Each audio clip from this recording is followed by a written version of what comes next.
अस्सलाम वालेकुम क्लास। आज हमारे पास टॉपिक है थिन लेयर क्रोमेटोग्राफी। ये इसकी सेकंड टाइप है क्रोमेटोग्राफी की।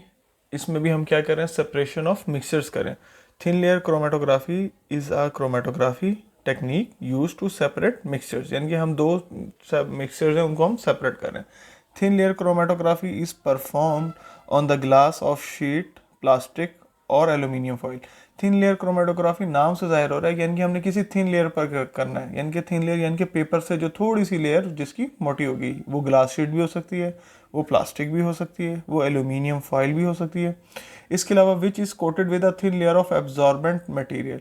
इसके अलावा उसके अंदर एक thin layer of absorbent material भी से भी वो ऐड हो। हमारे पास दो वर्ड होते हैं, एक होता है एब्जॉर्ब, एक होता है एडजॉर्ब। एब्जॉर्ब का मतलब होता है जज्ब हो जाना, एडजॉर्ब का मतलब होता है एक लेयर उसके ऊपर एक और ऐड हो जाना। ये इनकी जो थिन लेयर है उसके ऊपर एक लेयर और ऐड हो गई है, तो उसको हम क्या कहेंगे, एडजॉर्बेंट मटेरियल।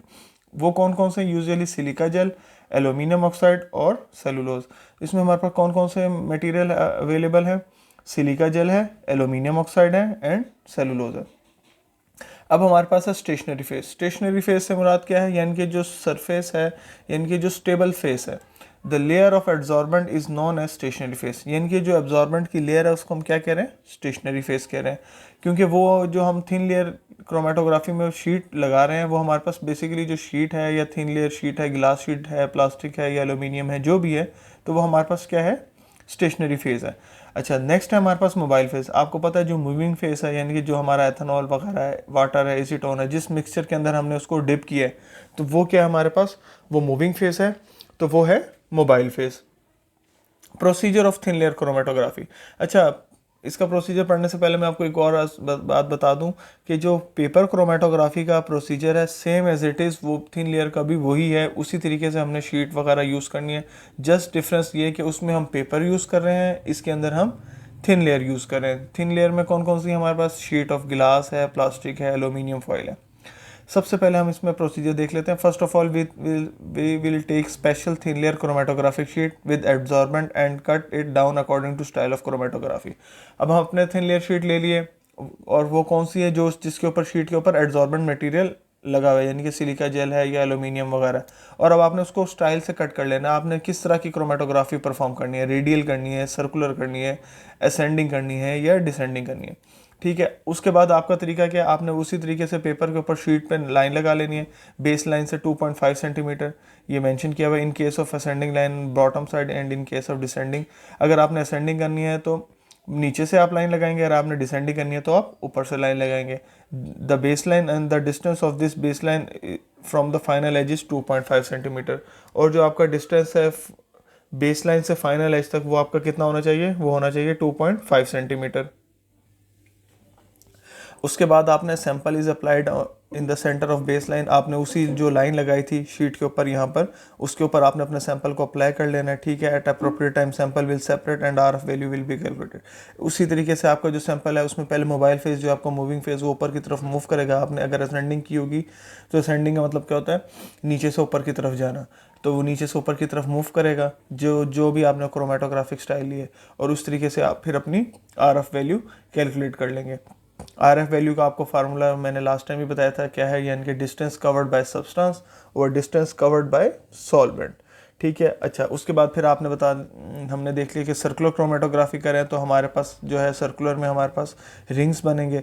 अगर हम आरएफ रेडियल क्रोमेटोग्राफी करेंगे तो रेडियल क्रोमेटोग्राफी में हमारे पास आर्चेस बनेंगे।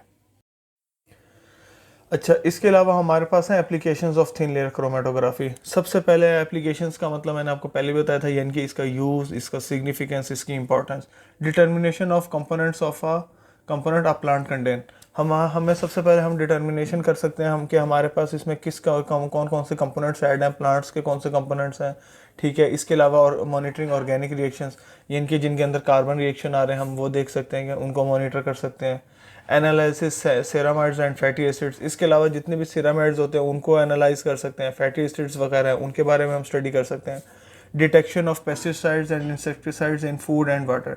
इसके अलावा आपके पास फूड वगैरह में कोई पेस्टिसाइड का इस्तेमाल हो रहा है या कोई वाटर इंसेक्टिसाइड्स का यूज़ हो रहा है, तो हम उससे वो भी डिटेक्ट कर सकते हैं कि हमारी फूड जो है किस तरीके से आई है, या वाटर जो है हमारा वो इन चीज़ों से पाक है, या जो भी हम उसको डिटेक्ट कर सकते हैं, उसको एनालाइज कर सकते हैं, हम उसका प्योरिटी की तरफ जा सकते हैं। Analysis the dye composition of fibre in forensic sciences. इसके अलावा फोरेंसिक साइंसेस में बहुत सी यूज़ों हैं, टेस्टिंग वगैरह के लिए डिफरेंट किस्म की टेस्टिंग के लिए यूज़ किए जा सकते हैं। Identifying compound mixture in a given sample. इसके अलावा आपको अगर कोई मिक्सचर दे दिया जाता है आइडेंटिफाई, तो आप उसको आइडेंटिफाई कर सकते हैं। आप किस तरीके से मूव कर सकते हैं, आप अपना सॉल्वेंट का डिस्टेंस देखेंगे किस तरीके से किस डायरेक्शन में मूव कर रहा है, तो आप इसके थ्रू पता कर सकते हैं। Assaying the radio chemical purities of radio pharmaceuticals. इसके अलावा आपने रेडियो केमिकल्स यानी कि जो भी शुआओं के काम है, या रेडियो फार्मास्यूटिकल्स यानी कि जो भी उनसे मेडिसिन बन रही हैं, उनके बारे में आप डिटेल स्टडी कर सकते हैं, उनकी प्योरिटी वगैरह ये सारी चीज़ें आप फाइंड आउट कर सकते हैं। इसके अलावा हमारे पास फिर है आरएफ वैल्यू। आरएफ वैल्यू आपको पता है, RF value is the ratio between distance covered by any substance to the distance covered by a mobile phase. इसमें कौन कौन सी आरएफ वैल्यूज में डिस्टेंस कवर्ड बाय सब्सटेंस और डिस्टेंस कवर्ड बाय सॉल्वेंट, यानी कि कितना डिस्टेंस आपके सब्सटेंस ने कवर किया है with the help of solvent, और सॉल्वेंट ने कितना डिस्टेंस कवर किया, तो हम इनको दोनों को मेजर कर सकते हैं। तो ये हमारे पास इसकी आरएफ वैल्यू आ जाएगी। Thank you.